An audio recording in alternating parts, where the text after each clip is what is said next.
삶을 좀 헐겁게 살았어요. 연극 배우가 안정된 직업은 아니잖아요.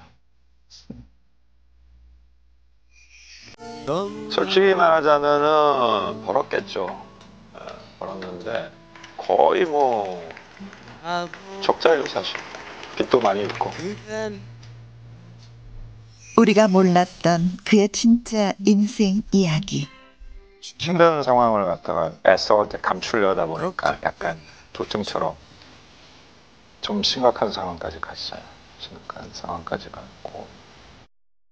모든 걸 포기하고 싶었던 절망의 시간들. 어머님이 나한테 물려주신 최고의 자산이 뭘까? 그게 자비심이었던 것 같아요. 힘든 삶의 고비마다 그를 일으켜 세운 건 바로 어머니였습니다. 어머님들 드린 건 걱정밖에 없더라고요. 그게 너무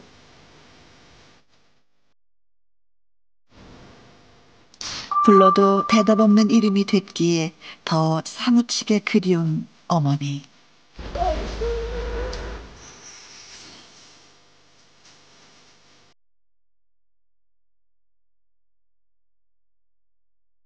감사한 게 자식들이 날 인간 만들어주는 것 같아요. 자식들이. 절망의 끝에서 찾은 진짜 인생. 이재용의 마이웨이 지금 시작합니다.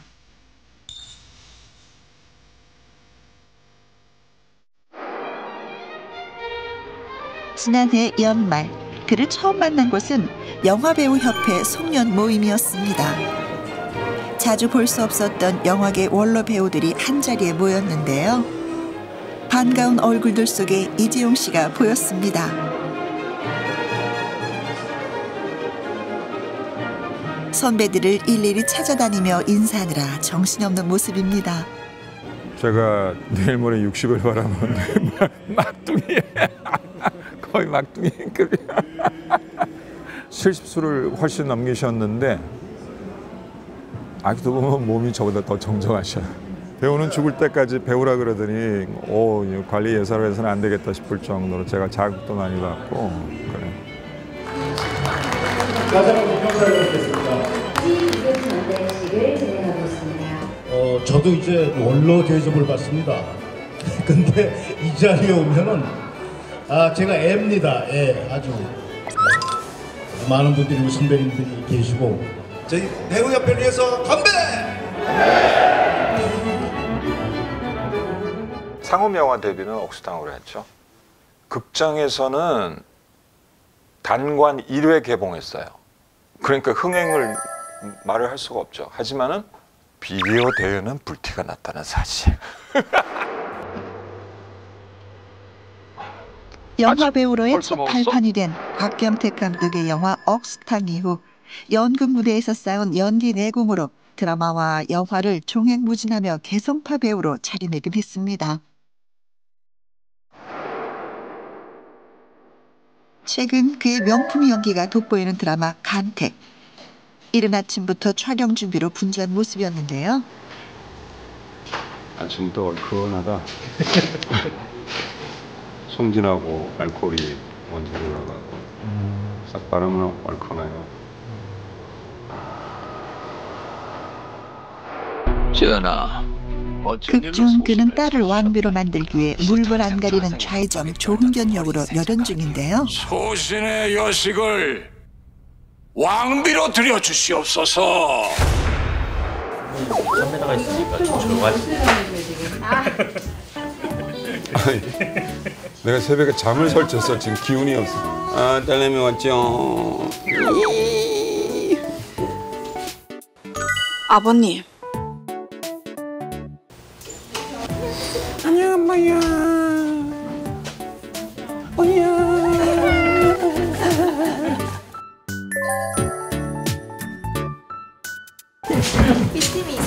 한참 어린 후배들과도 격없이 다정하게 지내는 모습의 이재용 씨. 끝까지 쓰시는. 너 골탕 먹일 준비를 열심히 하고 있단다. 안 돼요. 다음에는 한편으로 만나. 네. 목이에요. 그래. 제가 늘 현장에서 막 제가 파이팅 하면서 장난도 많이 치고 이제 너스레도 많이 떨고 그러니까 저 정체를 알고 난 다음부터 편하게 다가오지. 다들 그래요. 처음에는 선배님 되게 무서운 줄 알았다고. 그러나 연기에 있어서만큼은 그 누구보다 진지한 그 대선배답게 후배들의 연기도 꼼꼼하게 챙긴다고 하는데요. 전 첫 사극이기도 한데 아빠한테 진짜 많이 도움을 받고 있어요. 그리고 막 연락하게 막 번호도 주시고 계속 챙겨주시고 그래서 정말 아빠 하는 날은 기분이 좋아요. 든든하거든요. 이거는 막 세상이 무너질 것 같이 그렇게 얘기를 했는데 배우의 길이 힘들다는 것을 잘 알기에 어린 후배들을 더 살뜰히 챙기는 이재용 씨.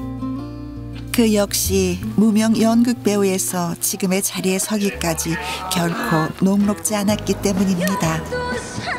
그의 연기 인생은 대학 시절 부산에서 시작이 되었는데요. 연기 열정을 불태웠던 남포동 골목을 오랜만에 찾은 이재용 씨.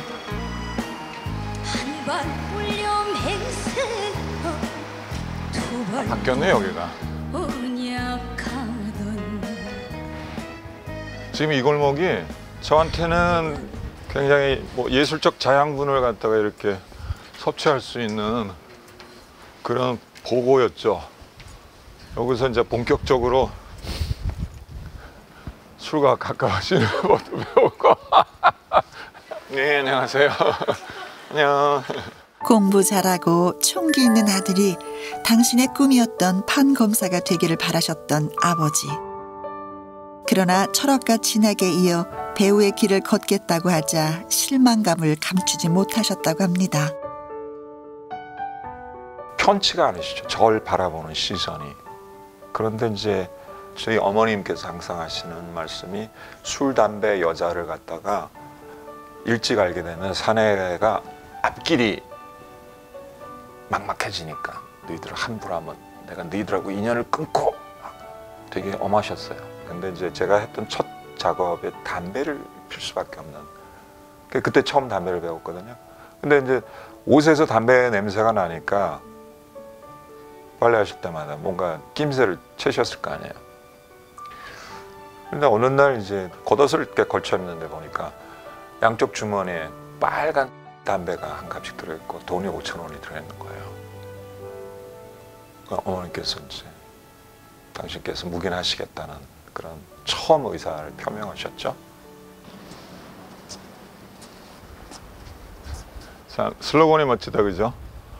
영화의 도시 부산에서 영화를 체험하자 이렇게 됐는데 친구도 있고 그 다음에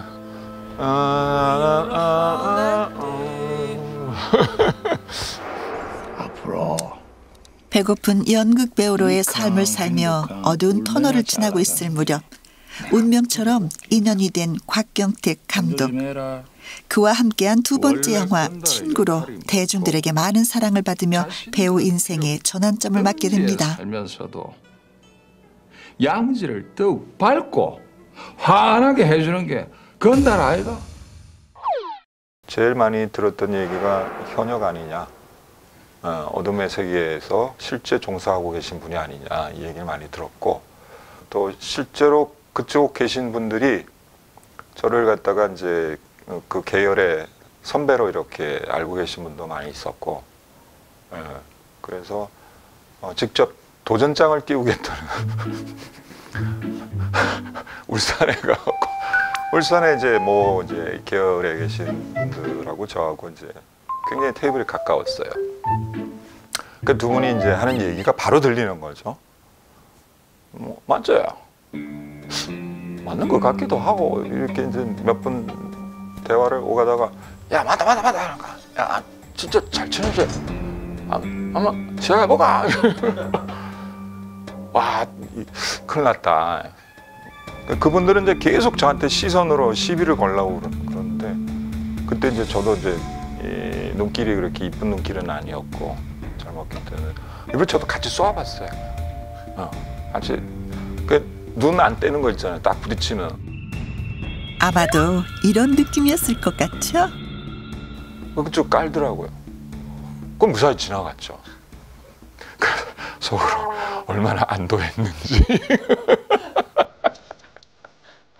그가 부산에 오면 꼭 들른다는 이곳. 아이고 천연보살. 배고프고 고단했던 청춘 시절의 안식처이자 30년 단골 찻집인데요. 이곳에서만 시간이 멈춘 듯 모든 게 30년 전 그대로입니다.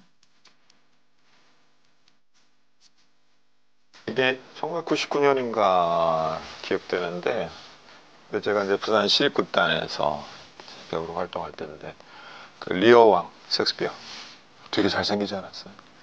그래서 손도 시원시원하게 나한테도 이거 없어요. 근데 이제 이게 어디서 뭐 이렇게 틀어박혀가지고 그냥 뭐 애지중지 이런 사진이 아니고 제가 나하고 같이 이 사진도 이렇게 빛이 발해가니까 이 느낌이 이렇게 베니싱하는 컬러 이런 것들이 여기도 보면은 실내 공간의 색상도 그렇잖아요. 같이 이렇게 오롯이 나이 먹어가는 그런 느낌이 들어서 이름을 써놓지 않으면 사실 손님들이라서 배우 이재용이라고는 상상을 못할 것 같긴 하거든요. 네, 윤석 씨는 알아봐요. 근데 우리 후배 김윤석. 이재용 씨 외에도 부산 출신 배우로는 김윤석 씨와 송강호 씨가 있습니다. 청춘 시절 부산에서 배우의 꿈을 키워 이젠 모두 명품 배우로 자리매김했습니다. 인기도 얻으셨지만 좀 돈도 많이 벌으셨을 것 같거든요. 돈 벌었으면 내가 요새 고민을 안 하겠죠. 솔직히 말하자면은 벌었겠죠. 벌었는데 저희는 19세를 갔다가 지금 우리 큰아이는 아직 호주 유학 중이지만은 10년 가까이 그 뒷바라지를 했으니까 거의 뭐 적자예요 사실. 빚도 많이 있고. 그리고 이제 저희가 계속 이제 그 일을 이어졌던 것도 아니고 한 뭐 2년 공백 뭐 1년 8개월 공백 이런 식의 가끔씩 공백기가 있어요. 그때는 저희는 이제 수익 구조가 뻔하기 때문에 안 들어오면은 무조건 그거는 적자거든요. 그거는 이제 빚으로 해결할 수밖에 없어요. 근데 제가 살아가는 거는 뭐 그냥 적당히 먹고 그냥 근검절약하면 된다 그러지만은 호주에는 딱 정해져 있는 유학비나 이런 것들이 있는 그런 돈이 있기 때문에 그건 안 보낼 수가 없잖아요. 그러니까 그런 것들이 다 이제 사실은 부담으로 돌아오는 거죠. 애들 보내놓고 한 번도 호주를 가본 적이 없어갖고 진짜 난 참새 아빠야. 기러기 아빠가 아니고 난 참새.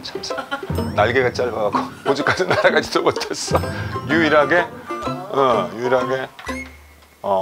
호주 한 나갈 기회가 있어갖고 인천공항에서 비행기 짐까지 다 실었는데 그때 어머니가 마침 이제 암 투병 중이셔가지고 병원에서 연락이 오더라고. 어머니 조금 상태가 안 좋아서 오는 게 좋겠다고. 기가 막혔어. 안 그래서 어머니 임종도 못 봤을 거예요. 짐 바로 빼가지고 김포공항으로 이동하는데도 계속 전화가 5분 간격으로 오는 거예요. 근데 김포공항에서 비행기 기다리고 있는데 어머니 아무래도 코마 상태에 들어가실 것 같다고. 도착해서 병원에 이제 응급실 뛰어가니까 이제 코마 들어가신 거예요. 들어가셔가지고 마지막 숨을 이렇게 이제 우리가 숨을 거둔다 그러잖아요. 마지막 깊은 숨을 한 팍 쉴 때까지 제가 어머니 좋아하는 경 이렇게 딱 읽어드리고 그 경 끄트머리 탁 땡겨 숨을 탁 받고 쉬시더라고요. 걱정이다. 너무 탔으면 어떡해. 그러니까. 진짜 어쩜 딱 진짜 마지막 나 기다리셨던 것 같아요. 배우로서 자리를 잡아갈 무렵 갑자기 그에게 닥친 시련. 바로 어머니의 폐암 말기 판정이었습니다. 6개월의 힘겨운 투병 끝에 먼 길을 떠나신 어머니. 돌아가실 때 당신께서 원하셨던 게 따로 무덤을 쓰는 걸 원치 않으신다고 그러셔가지고 대신에 이제 그 조문객들이 주신 돈으로 어머님 이름으로 그 불상을 조성해서 여기 모셨어요. 바람처럼 떠돈 아버지를 대신해 세 아들을 키우려고 무더니도 애를 쓰며 사셨던 어머니.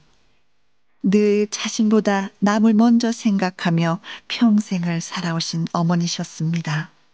어머님이 나한테 물려주신 최고의 자산이 뭘까, 유산이 뭘까를 생각해봐요, 자주.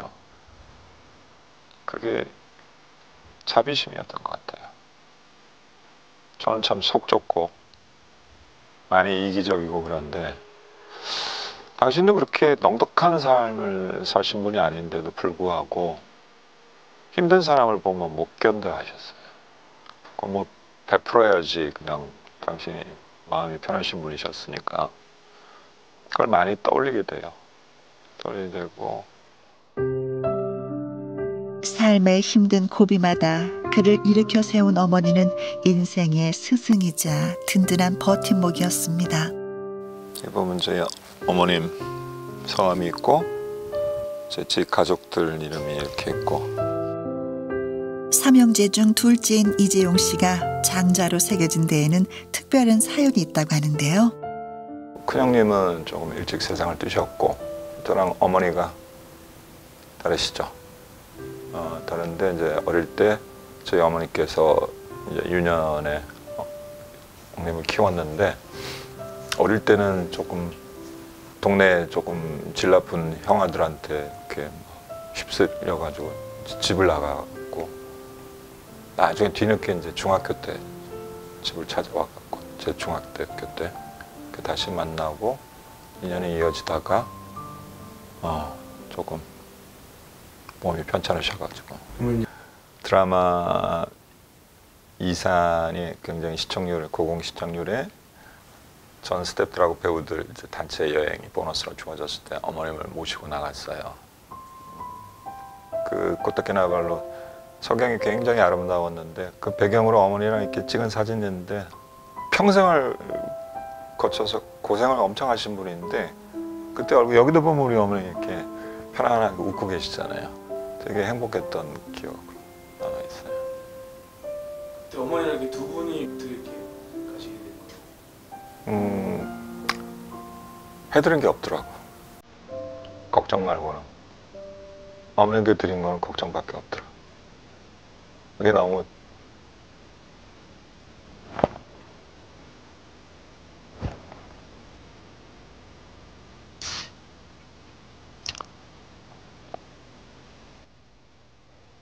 세상 자식들이 다 그렇지 뭐.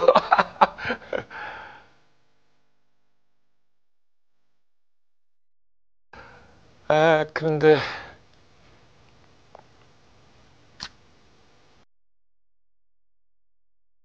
그때부터는 이제 조금 더 형편이 나아지기 시작했으니까 당신께 해드릴 수 있는 조그만 선물 같은 게 뭐가 있을까? 그럴 때 이제 아내한테는 좀 미안하지만은 또 자식들한테 미안하지만 어머니랑 같이 가고 싶다는 생각이 들었어요. 근데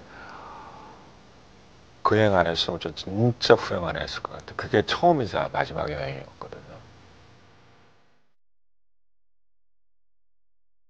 이젠 불러도 대답이 없는 이름이 되었기에 더욱 사무치도록 그리운 어머니.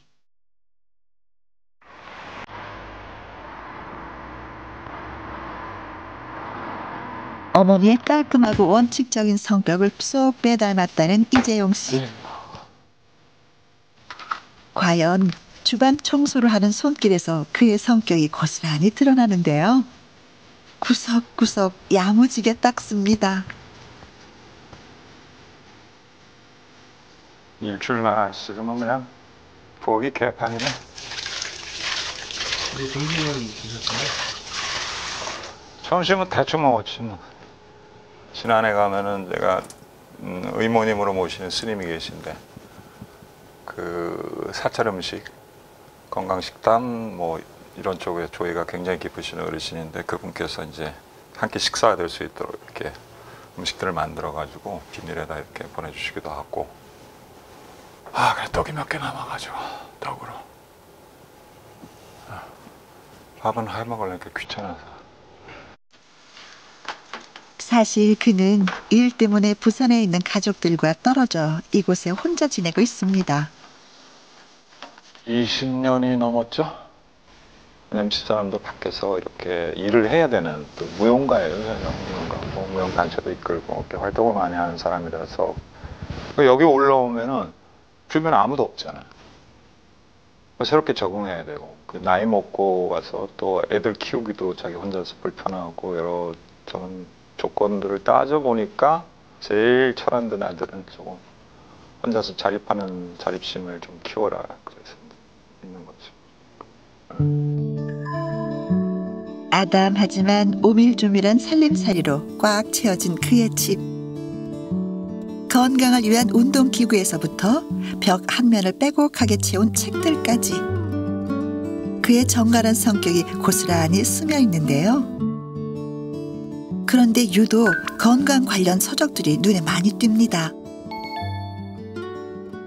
제가 이제 몸이 많이 안 좋았어요. 지금도 그렇지만은 뭐 척추도 옛날에 그 주몽이라는 드라마 촬영할 때 말 타고 이렇게 하다가 낙마하면서 척추 분리도 됐었고 그 전에 이미 중학교 때부터 허리 아파가지고 뭐 신경계통이 굉장히 많이 그런데 요새는 뭐 발목, 무릎 몸의 중심이 고장 나니까 사고가 약한 부분을 자꾸 터져가지고 그래서 이제 몸에 관해서 이제 공부를 하기 시작했는데 그 선문대 의학대학원, 통합의학대학원도 제가 이제 한 학기 잠시 다녔었어요. 근데 이제 연기하고 이게 병행이 힘들더라고. 공부는 너무 재미있고.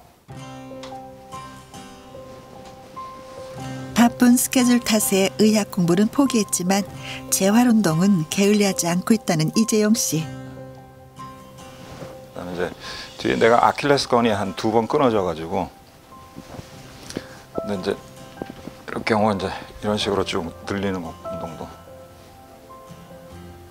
허리에서 나가고 이제 최근에는 이제 발목까지 발목 신경을 또 다치는 바람에 지금 이렇게 뭐 보조구를 착용을 하고 있는데 그 중학교 때 체육 시간에 이렇게 스트레칭 한다고 몸숙이는데 한꺼번에 6명이 올라타면서 그때 짓궂잖아. 그냥 어떤 한 2명이 몸을 날려가고 점프를 하면서 한 후두둑 돼버린 거야. 그때는 상당히 심각했는데 집안이 좀 힘들어가지고 부모님 걱정하실까 봐 집중 치료를 해달라는 얘기를 못했어요. 근데 이게 이제 고질병이 돼버린 거죠. 근데 거의 수술을 해야 되는 상황에서 칼 대는 게 싫어서 버티고 있다 보니까 걸어다니는 종합병원이라고나 할까.